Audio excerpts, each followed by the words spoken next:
autre frère Peter. Voilà Peter, amen. Alléluia. Amen.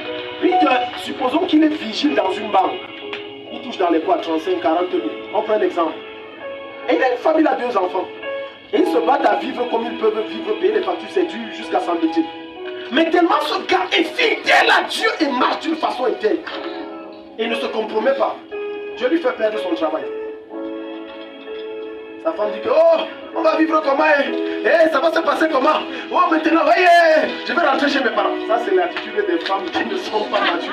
Elles ne savent pas où elles sont parties. Elles croient que le mariage, là, c'est les balades. Non, je vais rentrer chez mes parents. Non. Chez mes parents, je mangeais bien. Je ne suis pas venu ici pour souffrir. Non. Pendant ce temps, le frère Peter a perdu son boulot. Il ne se plaint pas. Il rend grâce à Dieu. Il dit, Seigneur, tout ce que tu fais est bon. Seigneur, tu me dis dans ta parole, dans le livre de Romains 8, que toute chose travaille pour ceux qui aiment le Seigneur. Je te loue parce que la perte de cet emploi, c'est pour ouvrir quelque chose de plus glorieux. Je te célèbre parce que tu es en train de peaufiner ma gloire de façon manifeste. Et il continue à persévérer. 1 mois, pas de travail. 2 mois, pas de travail.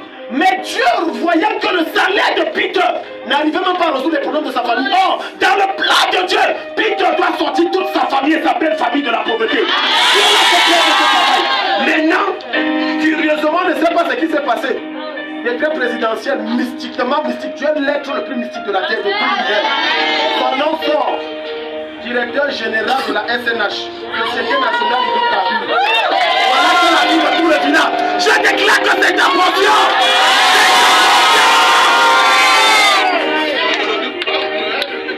N'oublie jamais ça. Dieu ne résout pas un problème majeur par un problème mineur. N'oubliez jamais ça. N'oubliez jamais ça. Tout problème qui vient dans la vie d'un enfant de Dieu, c'est pour résoudre un problème majeur qui arrive. Mais quand tu ne comprends pas ces choses, c'est pour ça que quand tu as des situations, tu te mets à paniquer.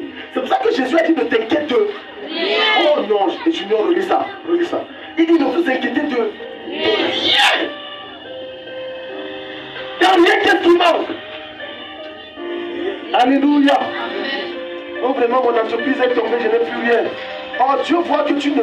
L'affaire, si tu devais être stagnant avec les 100 000, les 200 000, il veut te rendre au ministère, tu dis, ah, fais ça. Ça, c'est pas une affaire, je vais te donner une bonne affaire. Maintenant, la période où tu ne fais rien, on appelle ça en termes médicinaux, pour une femme qui est en grossesse, la période d'incubation. Oh, toi, tu crois que tu es en chômage. Pour Dieu, tu n'es pas en chômage, tu es en formation. Somebody is not dead.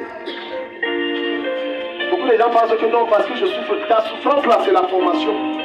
Quand la formation finit, il y a le diplôme qu'on appelle élévation et promotion. Amen.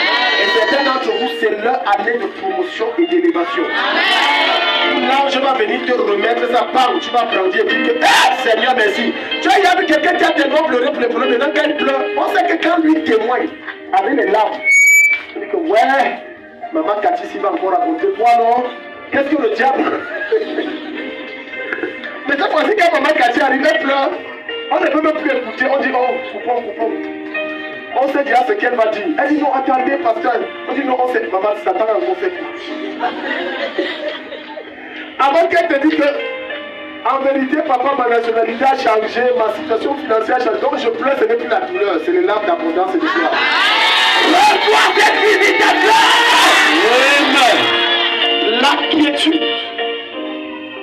L'inquiétude. L'inquiétude attire Satan, l'inquiétude attire Dieu. Prends note de ça. Un homme qui est en repos dans son esprit et qui ne panique pas bénéficie plus du ministère des anges. Mais quelqu'un dont l'esprit est saturé des inquiétudes, du doute et tout ce qui va avec, parce que ça appartient à Satan. Ceux qui lui rendent ministère, ce sont des démons. Toute attitude que nous avons et tout comportement que nous posons a un impact spirituel et attire l'un des esprits des deux camps. Soit des anges, soit des démons. N'oubliez jamais ça. N'oubliez jamais ça. C'est pour ça que tout acte que tu fais à quelqu'un, croyant que tu as fait le mal ou que tu as fait le bien, ça retourne sur toi. Parce que ce sont des lois spirituelles. Tout langage que tu tiens, tout acte que tu poses a une répercussion spirituelle, que ce soit en bien ou en mal. Regardez-nous ça, Junior. Matthieu 11, verset. Matthieu 6, verset 25. Yeah.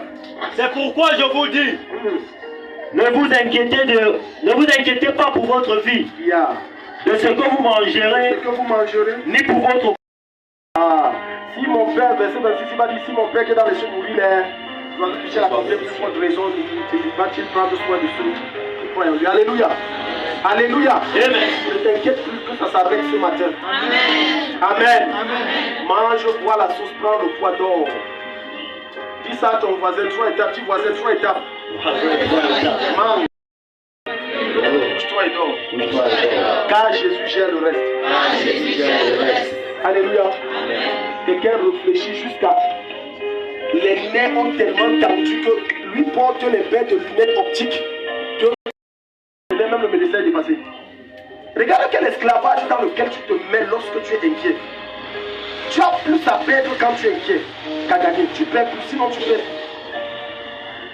Allez demander au neurologue. Il va te dire que chaque semaine, le gars reçoit entre 50 et 100 personnes qui ont des problèmes de nerfs. La plupart du temps, ces problèmes sont produits parce qu'on est inquiet.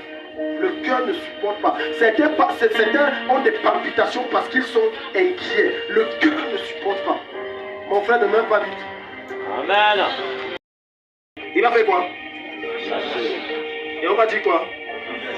Et ABC, on va dire, maman, toi, si tu connais acclamer pour maman, maman n'a jamais pas. Elle a déjà donné les étapes. Ça lâche. ABC, la mort. C'est comme si elle a frôlé l'histoire là. Donc, là, pourquoi tu peux stresser? La plupart des personnes que tu vois âgées et vieilles, elles sont âgées et vieilles à cause de on appelle ça quoi là, de leur le stress. Tu rencontres une jeune fille ou un jeune homme, il a 25 ans, il a déjà les cheveux blancs, on dit c'est sagesse. Quelle sagesse? Quelle sagesse? Quelle richesse? J'ai vu les gens qu'on rit, on a fréquenté ensemble des petits cheveux blancs, il a fini comme ça, quel riche? Hein? Rien! Il faut laisser Satan, c'est Jésus qui rend riche, dis donc. La Bible dit que c'est Dieu qui bénit et sa bénédiction ne se fait sur aucun chagrin. On dit richesse, quelle richesse? Richesse, non! Je vais prendre 2 coups. Pour connaître qu'une femme est épanouie dans son foyer, tu n'as pas besoin de voir et de dire qu'elle est épanouie. Ça se voit, ça se sent. Mais quand une femme est stressée, même le soulier a de la peine à sortir. Je parle aux hommes. Arrêtez de stresser vos femmes. Arrêtez de stresser vos femmes. Je parle aux hommes. Amen. Quand une femme est épanouie dans un foyer,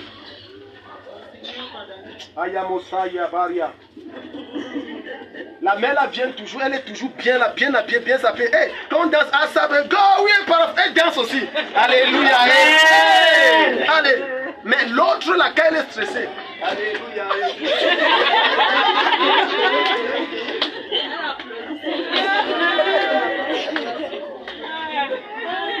Quand on donne une prophétie sur elle, elle est perdue. C'est à moi.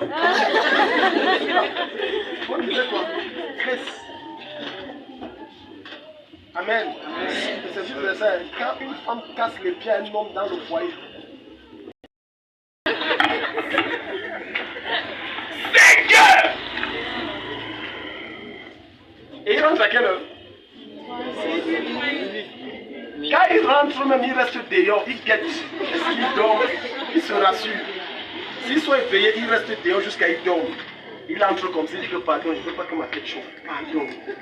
Parfois, il va fabriquer des travaux de mission. Il ne travaille pas, mais il dit la mission. C'est qu'il fuit.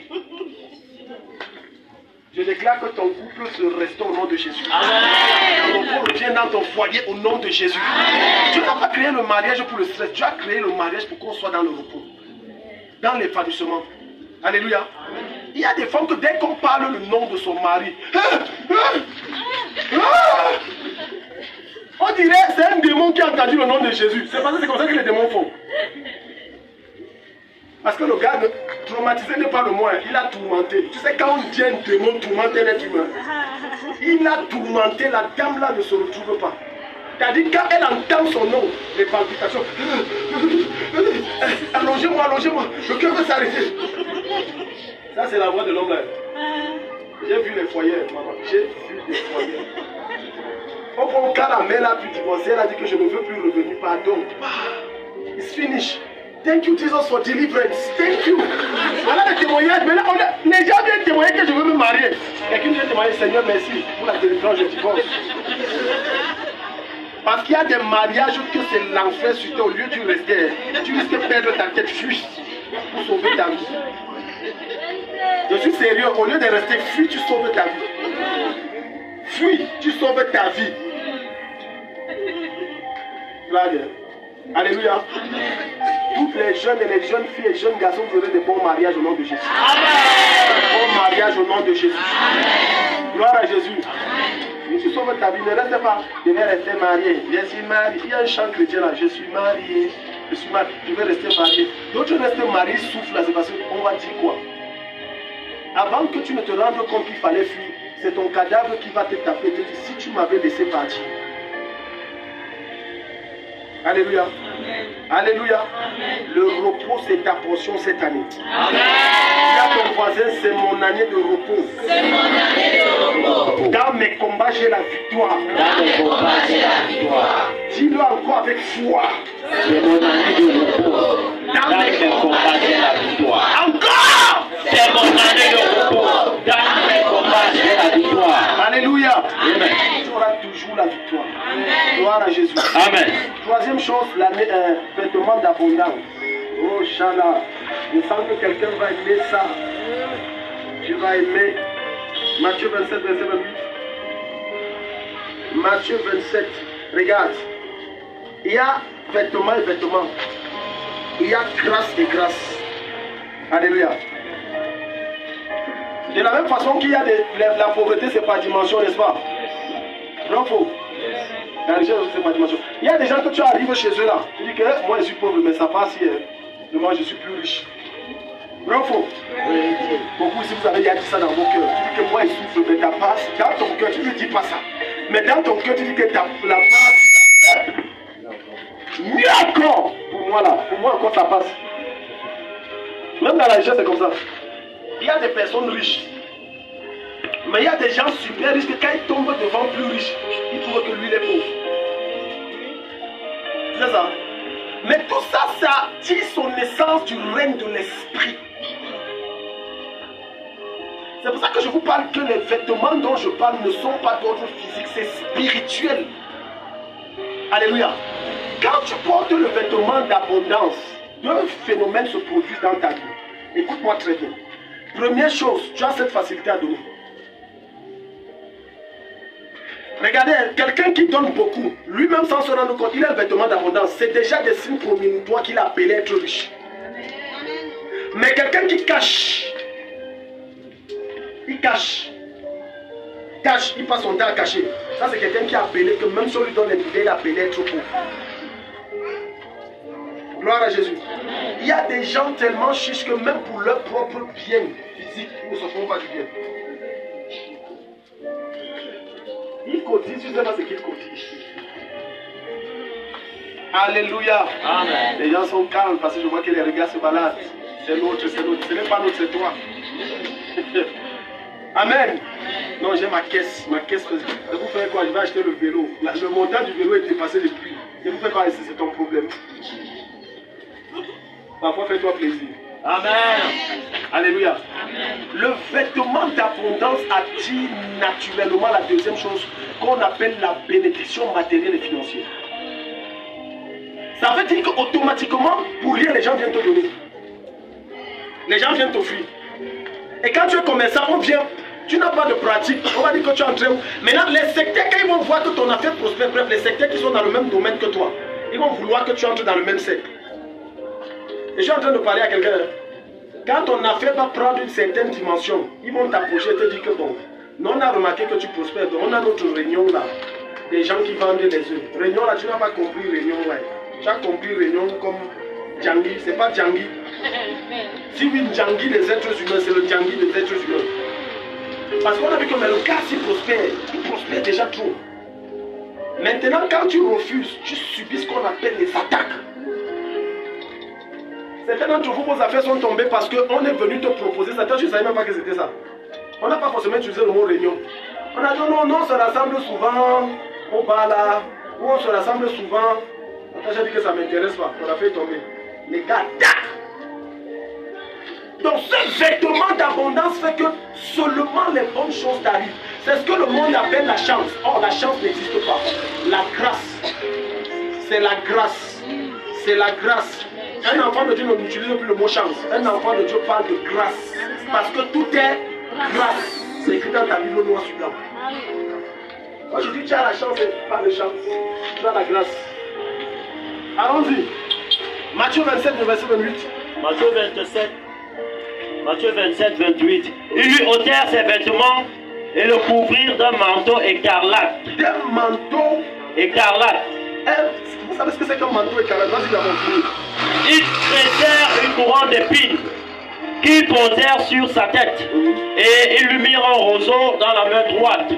Puis, s'agenouillant devant lui, il le raillait en disant: stop, c'est bon, regarde, il dit, il le revêtit de quoi? D'un manteau. Manteau écarlate, c'est un manteau royal. C'est ce genre de manteau qui a l'impression d'être, c'est carrément presque fait en or. Bon, vous pouvez voir ça plus chez les gens de Dubaï, les Émirats arabes, les tout ça là. C'est un manteau en or. On te dit qu'un manteau comme ça là, ça peut coûter dans les 10 millions. Tu dis que mais le simple machin, c'est oui. Vous avez vu ce que le prince du Qatar a donné à Messi? On appelle ça manteau, mais c'est pas écarlate, ça c'est encore le petit nouveau. C'est le manteau des rois. Et on te dit qu'on a donné ça à Jésus. Donc c'est un manteau que quand Dieu met en toi, pour rien quelqu'un peut vider ses poches, il te donne. Amen. Donne amen, quelqu'un vide. Amen. C'est le genre de choses que quelqu'un t'appelle, il te dit que tu es où, parce qu'il faut qu'on se voie. J'ai des problèmes, ça ne va pas, ça ne va pas. Et là tu coupes, c'est quoi?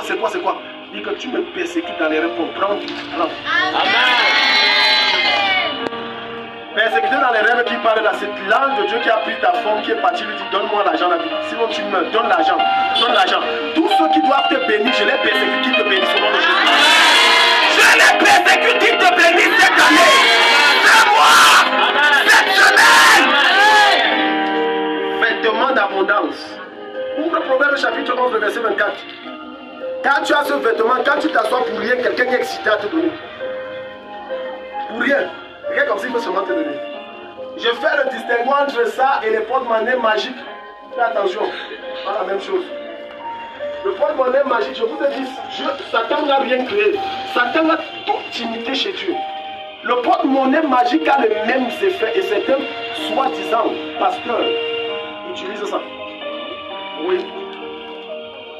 Quand j'ai ce prends, si ce pasteur ça, il est à côté de toi, même ta maison tu vas donner. Avant de pleurer après que j'ai fait quoi? C'est différent quand c'est l'Esprit de Dieu qui te convainc. Et quand tu ressens, la sensation est différente. Donc je tiens à vous aviser sur ça, alléluia. Pour ceux qui aiment beaucoup marcher, amen. Donc pendant que tu marches, il ne faut pas que tu arrives à mon voix, tu dis que on a tout pris. Hein. Je suis habitué à ça. Quand les gens viennent, on a toujours tout pris. Alléluia. Que Dieu te révèle ce matin de vêtements d'abondance au nom de Jésus. Vous savez, quand on était en train, je ne sais pas si c'est d'adorer où j'étais assis. Non, avant la louange. Le Seigneur a dit proclame l'abondance. Proclame l'abondance. Alors Seigneur, sur moi, je proclame l'abondance. Je proclame l'abondance. Je demande maintenant que tous ceux qui sont ici sont revêtus d'un vêtement écarlate. Vêtement de royauté et d'abondance. Au nom de Jésus. Écoute-moi. Tout à l'heure, par inspiration, le Seigneur m'a fait monter dans le cœur.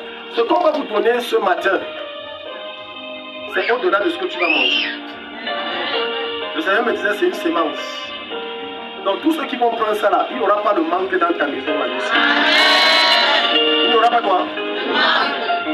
Même si on monte ton décès, il y aura toujours à manger. Même si, quand tu dis tu n'as rien, c'est 10 000 pour certains, 50 000 pour d'autres, 100 000 pour d'autres, 1 million pour d'autres. Quelqu'un dit 2 millions, reçoit au nom de Jésus. Alléluia. Donc je vais, comme j'ai entendu cette voix, je vais prier donc sur ça. Vous savez, la dernière fois qu'on a fait ça, j'ai prié, j'ai dit que le repas, si quand vous allez rentrer préparer, ça va gonfler au-delà. Et les gens sont revenus avec des témoignages. C'était petit comme ça. Une maman est venue dire qu'on a mangé, c'est comme si le riz là ne finissait pas dans la mamie. Tout le monde a mangé. Or, quand elle préparait, ça donnait l'impression d'être petit. Elle sait, elle revient, elle dit que merde. Mais je n'ai pas servi l'histoire. Elle sait, tout le monde a mangé à satiété. Alléluia. La même grâce va te visiter, mais ça sera l'abondance sans limite. Alléluia. On va dire que tu fais quoi dans la vie? Ton rythme devient trop élevé. Dis que je ne fais rien. Je sais seulement Jésus-Christ. Pour le moment, j'attends que tu me donnes l'emploi. Dis que, mais pourquoi alors tu arrives? Chaque fois que tu payes toujours 3 mois d'avance de moi, tu fais comment? Dis-lui que j'ai un vêtement que tu ne connais pas. Laisse. J'appelle ça le vêtement de l'abondance. Le vêtement de quoi? Il y a certaines personnes ici que je vois ton standard va changer. Parce que je te vois, ce n'est pas celui que, je ne parle pas de celui qu'on a causé hier, non, il faut que l'on se comprenne. Je vois quelqu'un changer de maison, mais ce n'est pas celui qu'on s'est vu, on a causé, c'est pas toi que je parle. Et je vois tu changes de maison, tu déménages. Pour un étage, et tu n'auras pas de stress pour gérer le loyer. Alléluia. Fais-nous la lecture, Proverbe chapitre 11, le verset 24. Proverbe 11, verset 24, allons-y du junior. Proverbe 11 et le verset 24, il est écrit tel qui donne libéralement, devient plus riche.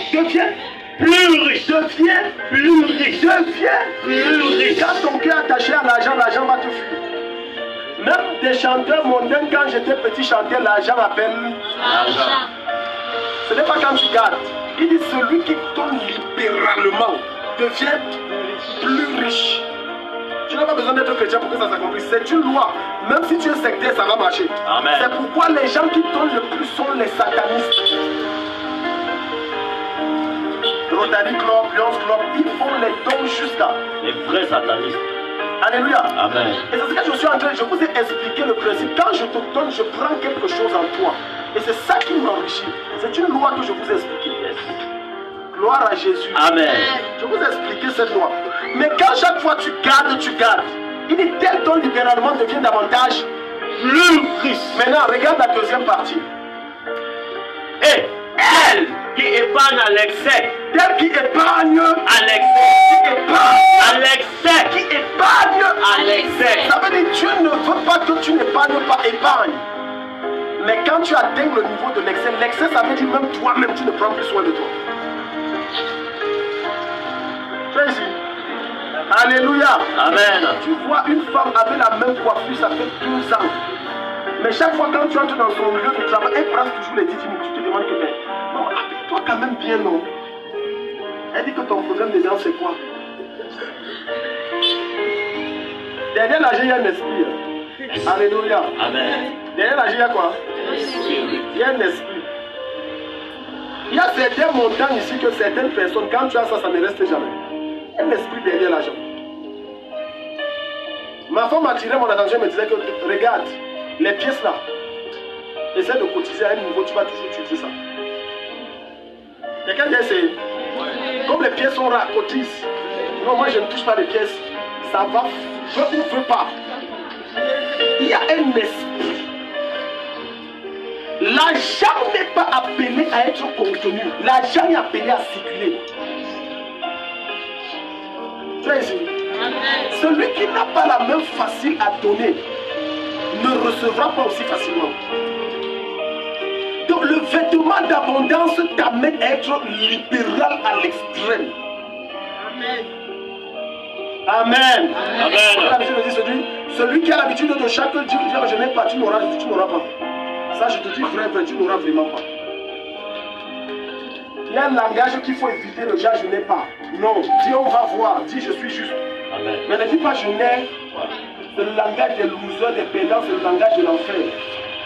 Je n'ai pas. Je n'ai pas. Tu auras donc quand? Gloire à Jésus. Amen. Continue la lecture.